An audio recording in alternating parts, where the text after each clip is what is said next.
Well, touching on that, how you got into data ships, which is how we met as well. You started off in e-commerce in your own way, like with your own brand as well. Like how did that sort of come to be with you kind of getting, I suppose, maybe interested in potentially like running your own venture, getting into the working world as well, like with data ships? How did that all sort of come together, I suppose?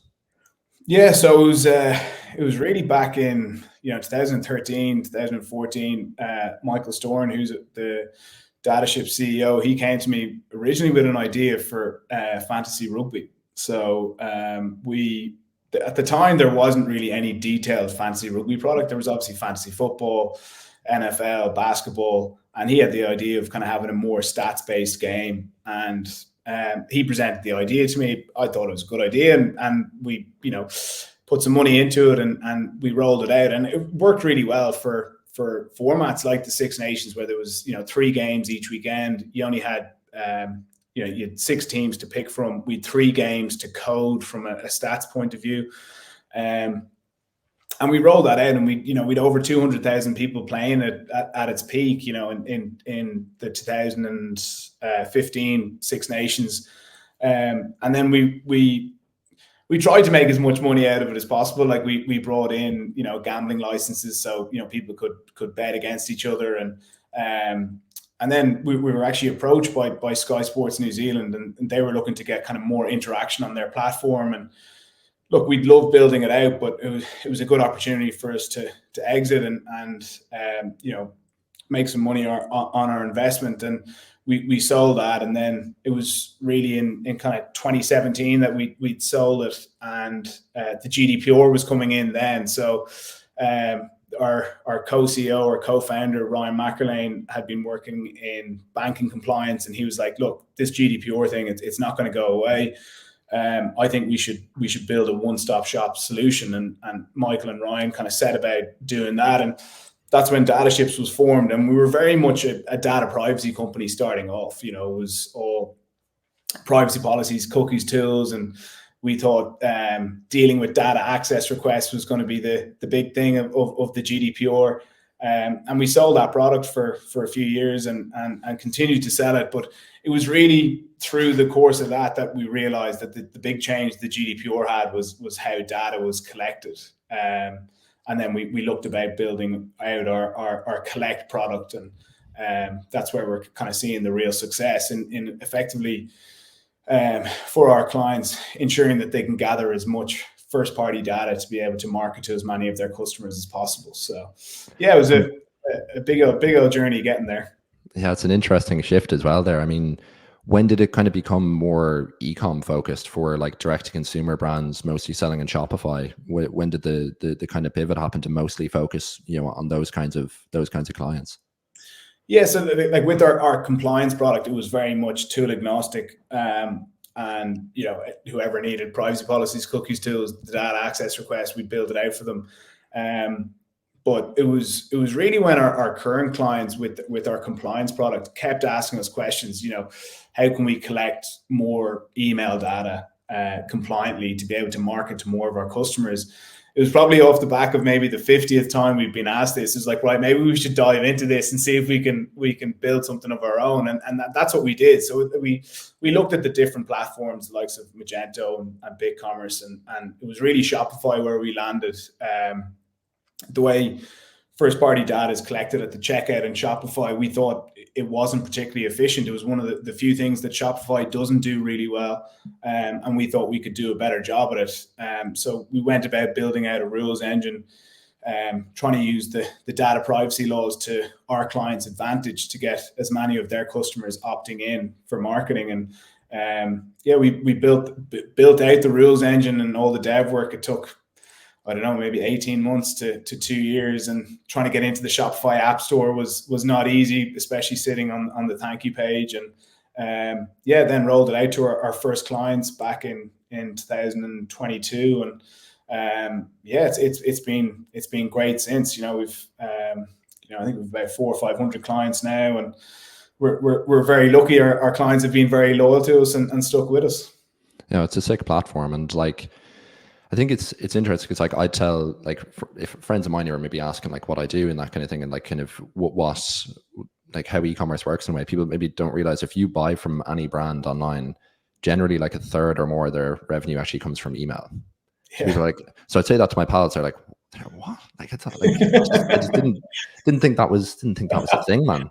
And I'm like, they'll say, I don't open up any of those emails. I'm like, legit, man. But they're like, if you're getting more emails, it's like such a currency. And especially for a brand, if they want to sell it, if you have a huge email database, like the multiple you'll get if you're looking to sell your company when you have a massive owned channel is massive. So like for you guys, yeah, it's like the revenue potential that DataShips does add, like to clients like ours, for instance, as well, like who are bigger e-commerce stores who have a lot of traffic, and at a point where, you know, some of our clients, particularly consumable brands, like a goal of theirs is to sell. Like they want to, particularly if it's like a brand based on a high lifetime value, they want to sell it generally at some point. So like for you guys, it's like for brands like that, it's like massively powerful. As a platform. Yeah, like we like, you know, we are founded in compliance, and we've had clients come to us that are being acquired, and the acquirer will be looking at their CRM system and saying, right, well, you've got, you know, 100,000 emails in here, you know, were they collected compliantly? And it's nothing worse when a brand, for example, in Europe is using a pre-tick box, and the acquirer saying, right, well, the pre-tick box is non-compliant in pretty much across Europe. Obviously, it's compliant in the States, but, you know, you're then trying to dive through the 100,000 and going, right, well, who potentially opted in through a newsletter pop-up or through a competition, and it's still compliant. So it's look, it's really important that the collection is done in the right way. And and yeah, I suppose the other side that's really interesting that you touched on there, like the value of an email address. You know, some of our clients would value an email as low as maybe 50 cents. And then we've got some clients that value an email at 130 euro, you know, the lifetime value that they'll expect to get the return on. So for us to be able to increase the number of emails that you can, and SMS numbers now that you can market to is great to be. It's great to be selling, I suppose, a GDPR as such, or compliance product that's a revenue generator, and that's probably been the biggest change that we've had over the last 5 years. Definitely helps them not go to jail as well if they're like doing it is as well. Like if we're going through like the German like thank you pages or checkout pages, like what you have to say on there is like 2 paragraphs, or else I don't know, well, geez, it's not Merkel anymore, but whoever it is, like they'll come knocking at your door, and like you know, like it's actually, they're like some high profile like scandals of like people, particularly in continental Europe, businesses who like are like non-GDPR compliant, like they actually get absolutely, you know, they get absolutely taken down. Like you can actually, like the fine for, like you get fined per email that you do that for, and the fine's like a few hundred quid. So like if you do that with a few 100,000 emails, like, you know, a few hundred X, a few 100,000, like you're looking at millions there. You know what I mean? Yeah, but it's mad. And like similar, like in the States, for example, like it's far more lenient on email. You know, let's say Germany on one end of the spectrum is very strict. The States on email is particularly lenient, but it actually flips then in the States with SMS. You know, there's certain states within America that are really strict, and if you make a complaint as a consumer and the complaint is successful and the brand is fined, the consumer gets that fine delivered to them, as opposed to in the EU, it would be the brand being fined, but the consumer won't actually get the fine itself. So it's it's very different. And like, I think the biggest thing for e-commerce brands is, look, you want to be running your business and making as many sales as possible. You don't want to be worrying about stuff like compliance, and that's where we want to take that burden away. And if we can turn it into a revenue generator on top, then, you know, all the better. Absolute winner. Yeah, like on all ends, like as in no reason not to do it, you know, in a sense. I mean, with DataShips, like where do you kind of see the next few years of the progression going? Like 400 or 500 clients in really not a long period of time is like pretty rapid growth. I mean, over the next few years, like with the platform, do you have express goals in terms of growth, or in terms of the product, or even kind of bolting on maybe new things to the product that you maybe have your eyes on? Maybe you don't want to share that in too much detail, you know, with the kind of add-ons coming, but what kind of goals do you have in mind for the software? Yeah, no, it's been rapid growth in a short period of time. And we started off with an email product in trying to increase the number of opt-ins around email. And then we released our SMS product towards the end of last year. And ultimately at DataShips, we want to be the source of truth for brands. Where acquisition comes from is a massive issue for brands, whether it came through Google, Facebook, through their email channel, through their SMS channel, organically through their own website. It's a big issue that brands have. And then we want to be across each of the brand's websites, whether it's collecting on the newsletter, collecting at the point of purchase.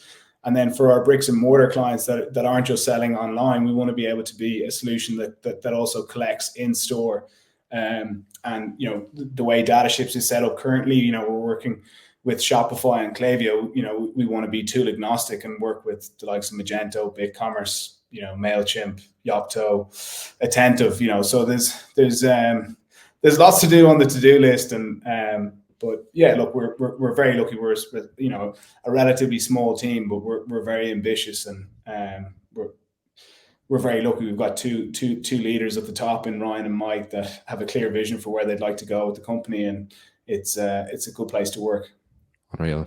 Good luck with Magento. I will say it's an absolute nightmare there working with that. I hope you have a good dev team if you're working with Magento.